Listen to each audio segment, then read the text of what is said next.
শিক্ষার্থীবৃন্দ, আশা করি তোমরা সকলেই ভালো আছো। তোমাদের আজ আমি যে বিষয়টি শেখাবো সেটি হচ্ছে তোমাদের ইলেকট্রনিক্স ইঞ্জিনিয়ারিং ফান্ডামেন্টাল অধ্যায় 6 এর ট্রানজিস্টর বায়াসিং এবং লোড লাইন সম্পর্কে। আমরা সকলে জানি ট্রানজিস্টর সাধারণত দুই ধরনের থাকে, একটি হচ্ছে পিএনপি ট্রানজিস্টর এবং এনপিএন ট্রানজিস্টর। এখন এনপিএন ট্রানজিস্টরের ক্ষেত্রে ডিসি লোড লাইন এই জিনিসটি তোমাদের ব্যাখ্যা করে দেখাবো এবং ট্রানজিস্টরের যে ভোল্টেজ বিভাজন বা ভোল্টেজ ডিভাইডার যে সূত্রটি আছে এই বিষয়টিও তোমাদের আজ প্রমাণ করে দেখাবো বিষয়টি আসলে কি। তো প্রথমে আসছি ডিসি লোড লাইন সম্পর্কে। আমি প্রথমে তোমাদের বোঝার সুবিধার্থে একটি চিত্র আঁকানো হবে, সেটা হচ্ছে ডিসি লোড লাইনের ক্ষেত্রে এনপিএন ট্রানজিস্টর আঁকাবো। এনপিএন, তো এখানে ডিসি লোড লাইন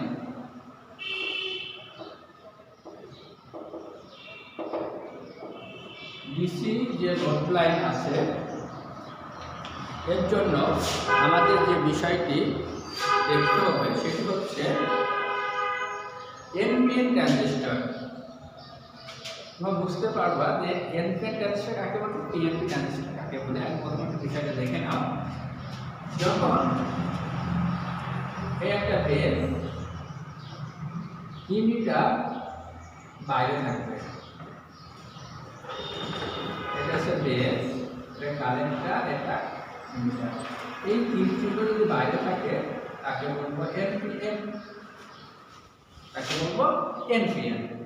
আর একইভাবে এই তিন চিহ্নটি যদি ভিতরের দিকে থাকে, বিষয়টি যদি এরকম হয় তাহলে তাকে বলবো পিএনপি, অর্থাৎ এটা বেস, এটা কালেক্টর, এটা ইমিটার। ওকে, এখন আঁকাবো যে চিত্রটি আঁকানো হচ্ছে সেটি হচ্ছে এনপিএন ট্রানজিস্টর। তাহলে আমার এই ট্রানজিস্টরটা কাজে লাগতেছে না, এটা তো করানো যাবে, সমস্যা নাই, কিন্তু আমরা এনপিএন ট্রানজিস্টর থেকে দেখবো বিষয়টি। তাহলে প্রথমেই এনপিএন ট্রানজিস্টরের এখানে নো লোড যে নো সিগন্যাল, এখানে যে কারেন্টটা পাবো তাহলে অবশ্যই কি পাবো, আইবি অর্থাৎ বেস কারেন্টটা পাবো। এরপরে যেটি সেটি হচ্ছে নো সিগন্যাল, কোনো সিগন্যাল থাকবে না, এখান থেকে ইমিটারের যে মানটি সেটি পাবো। অবশ্যই এখানে যে মানটি পাবো সেটি হচ্ছে কি, ভোল্টেজ ভিবি, যে মানটা পাবো সেটি হচ্ছে ভোল্টেজ ভিবি। এরপরে যে ভোল্টেজটা পাবো সেটি হচ্ছে এই কারেন্টে, এখানে যে কারেন্টটা পাবো সেটি হচ্ছে আইসি, এখানে যে কারেন্টটা পাবো সেটি হচ্ছে আইই। এরপর এখান থেকে একটা রেজিস্ট্যান্স, এখানে যে ভোল্টেজটা পাবো সেটা হচ্ছে VCC,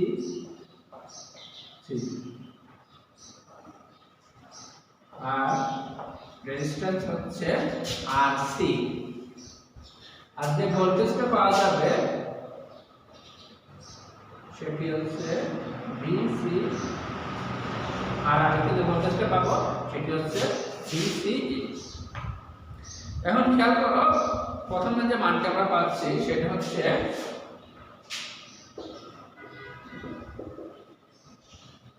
VCE equal to VCC minus ICRC. আমরা সকলে জানি যে voltage drop V equal to IR. তাহলে এখানে খেয়াল করো ভিসিই মানে এই যে ভিসিইটা পাচ্ছি ইকুয়াল টু ভিসিসি, এই ভিসিসি গুণ এইখানকার যে রেজিস্ট্যান্সটা আছে আইসিআরসি, এই রূপে আমরা একটা কেভিএল প্রয়োগ করছি, অর্থাৎ কারশফ ভোল্টেজ ল, অর্থাৎ ভিসিই ইকুয়াল টু আমরা লিখব ভিসিসি মাইনাস আইসিআরসি। এখন যদি কারেন্টের মান 0 হয়, অর্থাৎ আইসি এর মান 0 হয়, তাহলে আইসি ইকুয়াল টু আমরা কি লিখতে পারতেছি 0, তাহলে কি পাবো, বা ভিসিই ইকুয়াল টু লিখতে পারবো ভিসিসি মাইনাস 0 ইনটু আরসি তাহলে BCE ইকুয়াল টু BCC এটা 0, তাহলে পেলাম কি BCE ইকুয়াল টু BE, এই মানটা পেলাম। এখন এটা যদি পেয়ে থাকি তাহলে আমরা এরপরে যে বিষয়টি থাকবে সেটি হচ্ছে VCE যদি 0 হয়, VCE যদি 0 হয়, দ্বিতীয় নম্বর কন্ডিশন, তাহলে এই যে কন্ডিশন, এই কন্ডিশনকে আমরা বলতেছি কাট অফ বলা হচ্ছে। একে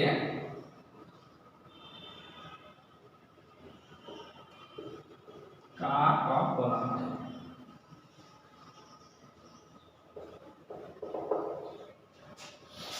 এর পরবর্তী যে অপশনটা আছে, এর পরবর্তীতে এই এর বেসিসে একটা লোড কার্ভ অঙ্কন করব করে এরপর যদি আমার VCE এর মান 0 হয়, এই মানটা 0 হয়, VCE 2 নম্বর শর্ত, এটা হচ্ছে 1 নম্বর শর্ত, এটা হচ্ছে 2 নম্বর শর্ত।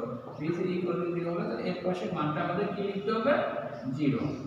0 equal to VCC minus IC RC, collector current এবং কালেক্টর রেজিস্ট্যান্স। সি দ্বারা আমরা সি খেয়াল করো, B হচ্ছে বেস, C হচ্ছে কালেক্টর আর E হচ্ছে ইমিটার। ওকে, এটা তাহলে এখান থেকে আমরা IC এর মানটা বের করব, অর্থাৎ কালেক্টর কারেন্টের মান বের করব। তাহলে কি পাচ্ছি খেয়াল করো, এটা IC এর RC এর এই পাশে নিয়ে আসি, তাহলে IC বক্রতা করলে মাইনাস প্লাস হয়ে যাবে আর এখানে VCC থাকবে, বা এখানে IC এর মান যদি বের করতে চাই VCC বাই RC, তাহলে এখানে আমরা কারেন্টের মান পেলাম। এখন দুটো মানে যেহেতু পেয়ে গেছি, এখন এর রেফারেন্সে আমরা একটা চিত্র আঁকাবো। তাহলে চিত্রটা এরকম হবে, খেয়াল করো, এখানে 0, এখানে কালেক্টর কারেন্ট IC এটা মিলিঅ্যাম্পিয়ারে হবে, আর এখানে যে ভোল্টেজটা সেটা হবে VCE, আর এইখানকার যে কারেন্টটা তাহলে IC কোড আমরা কি পেয়েছিলাম VCC বাই RC, তাহলে এখানে লিখবো আমরা VCC বাই RC, আর এই VCE মানেই আমরা কি পাইছি VCC, তাহলে এখানে আমরা লিখবো VCE। তাহলে এই যে মানটা পাবো সেটা হচ্ছে VCE। তাহলে এইভাবে একটা সরলরেখা টেনে দেব, এরপরে যে জিনিসটা করব সেটি হচ্ছে মানগুলো আমরা বসাবো। এখান থেকে এই একটা মান পাবো, এইভাবে এইভাবে এইভাবে তিনটা মান পাবো। এরপরে এই মানগুলোকে, এটা হচ্ছে RC, তাহলে IB এর মান পেলাম হচ্ছে, একটা হচ্ছে 15 মাইক্রো অ্যাম্পিয়ার, আর একটা হচ্ছে 10 মাইক্রো অ্যাম্পিয়ার, এবং আরেকটা যে মান সেটা হচ্ছে 5 মাইক্রো অ্যাম্পিয়ার। তাহলে এটি ছিল হচ্ছে আমাদের ডিসি যে লাইন, লোড লাইন, তার একটা কাজ। এইটুকু এঁকে দিলে আর এভাবে একটু লিখলে তোমাদের এটি সম্পন্ন হবে। এখন ডিসি যে ভোল্টেজ যে বিভাজনের বায়াস যে পদ্ধতিটা আছে এটা নিয়ে আলোচনা করা হবে। এখানে যে বিষয়টি তোমাদের দেখানো হয়েছে সেটি হচ্ছে ডিসি লোড লাইন। এই ডিসি লোড লাইনের ক্ষেত্রে তোমরা একটা জিনিস খেয়াল করবে, এর পরে যে মানটা পেলাম IC VCC বাই RC, একে বলা হয় স্যাচুরেশন অবস্থা। একে কি বলা হয় স্যাচুরেশন অবস্থা। একে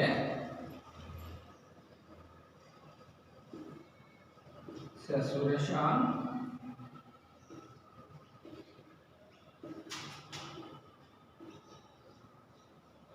অবস্থা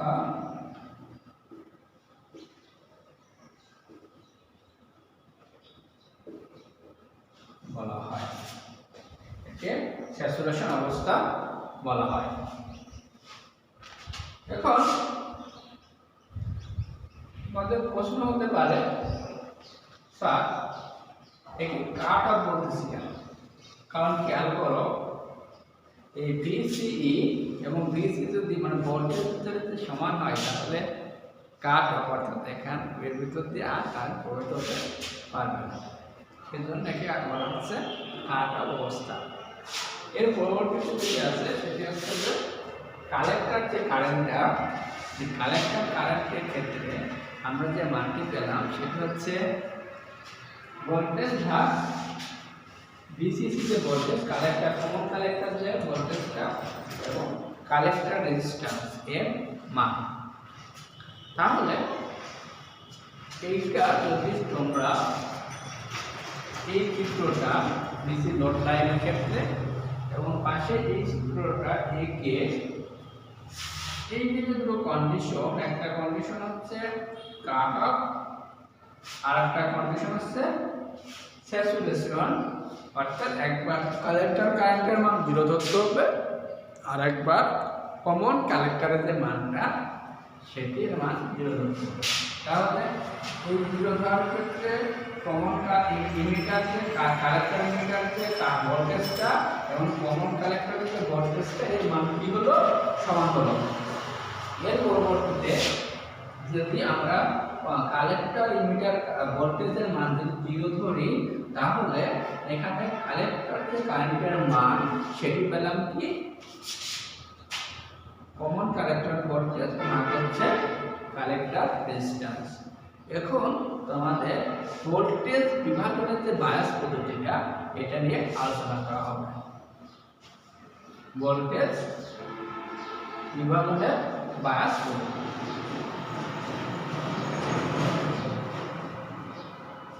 ভোল্টেজ বিভাজনের বায়াস পদ্ধতি।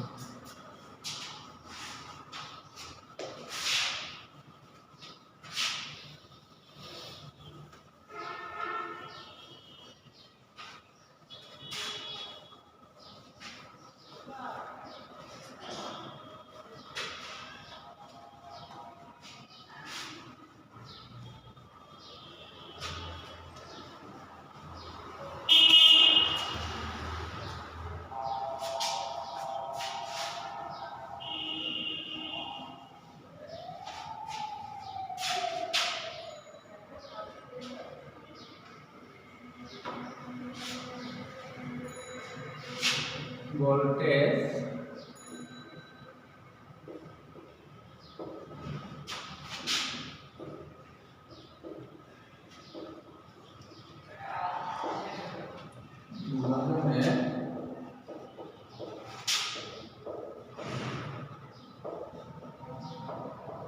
বায়াস পদ্ধতি। ভোল্টেজ বিভাজনের বায়াস পদ্ধতি নির্ণয়ের ক্ষেত্রে যে বিষয়টি খেয়াল করতে হবে সেটি হচ্ছে আমাদের প্রথমে চিত্রটি আঁকতে হবে। তো চিত্রটি আঁকার ক্ষেত্রে দুটো কারেন্টের মান অর্থাৎ এটাকে এনপিএন ট্রানজিস্টর দ্বারাই আমরা ডিনোট করব। তাহলে এই হচ্ছে আমার ইমিটার কারেন্ট, এই হচ্ছে আমার এই কালেক্টর আর হচ্ছে আমার বেস। তাহলে এখান থেকে একটা রেজিস্ট্যান্স R1 এবং আরেকটা রেজিস্ট্যান্স R2, আর এইখানে যে বিষয়টা থাকবে সেটি হচ্ছে RE।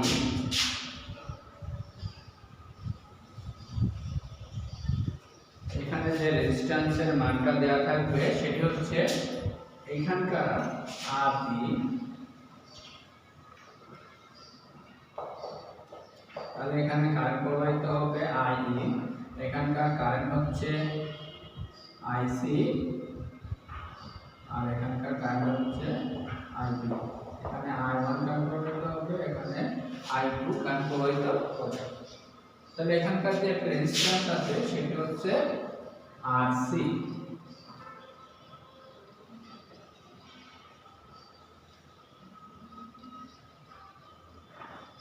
তাহলে অবশ্যই কারেন্ট প্রবাহিত হবে IC।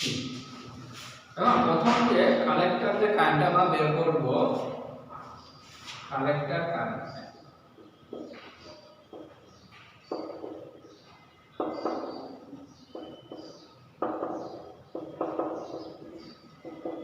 কালেক্টর কারেন্ট আইসি সমান আমরা যেটি পাবো সেটা হচ্ছে প্রথমে I1 এর মানটা আমরা বের করি। I1 সমান আমরা লিখতে পারবো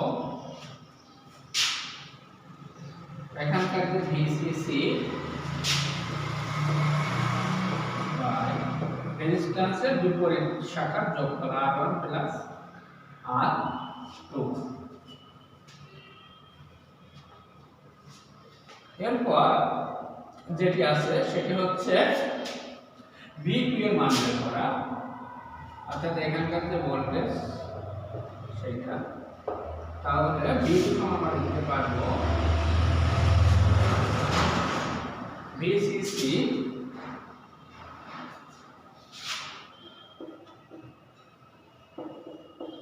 গুণ R2, মানে যে ভোল্টেজের ক্ষেত্রে যে রেজিস্ট্যান্স সেই রেজিস্ট্যান্স দ্বারা গুণ করতে হবে, বাই R1 প্লাস R2।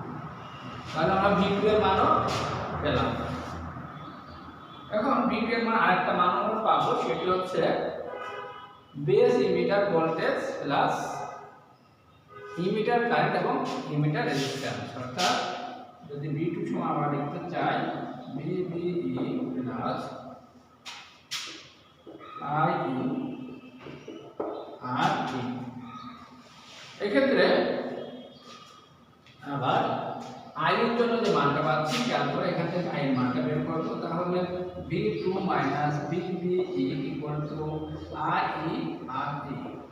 তাহলে এখান থেকে I এর যে মানটা পাবো ইমিটার কারেন্টের যে মান সেটা হচ্ছে V2 মাইনাস এখানকার যে ভোল্টেজটা ভাগ হচ্ছে রেজিস্ট্যান্স RE। তাহলে এই যে মানগুলো পেলাম, এখন এই মানগুলোকে আমরা ইনপুট করব। যেহেতু এখানে ইমিটার কারেন্ট এবং কালেক্টর কারেন্টটা সমান, IE সমান IC, যেহেতু IE সমান IC, অর্থাৎ IE এবং IC এর মানটা কি হবে? সমান হবে। IE এবং IC এর মানটা সমান। তাহলে এখান থেকে I এর পরিবর্তে আমরা কি লিখতে পারি? IC। অতএব যেহেতু I সমান হচ্ছে IC, তাহলে আমরা ইমিটার কারেন্টের পরিবর্তে আরেকটা মান লিখতে পারি VBE RE। রেজিস্ট্যান্সের যে মানটা দেওয়া আছে এভাবেই আমরা ভোল্টেজ বিভাজনের জন্য যে মানটি দেওয়া আছে এভাবে আমরা করতে পারি।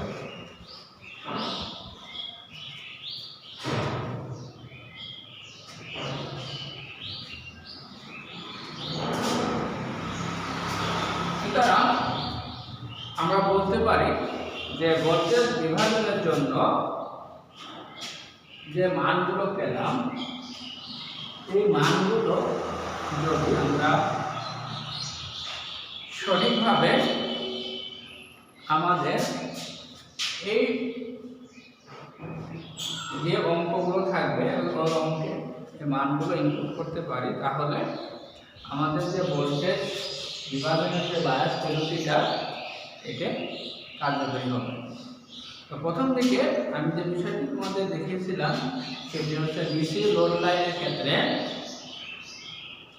প্রথমে যে কালেক্টর কারেন্টের মান 0 ধরছিলাম, তখন কাট অফ অবস্থা পেয়েছিলাম। এরপর যেটি পেয়েছি সেটি হচ্ছে স্যাচুরেশন অবস্থা।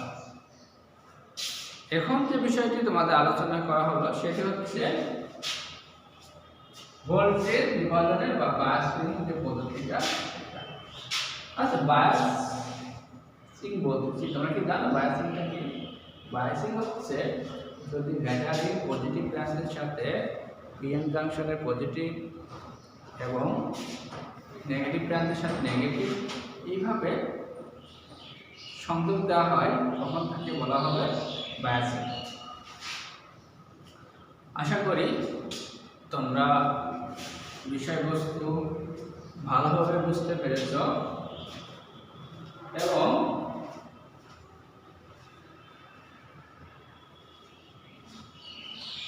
এই বোঝার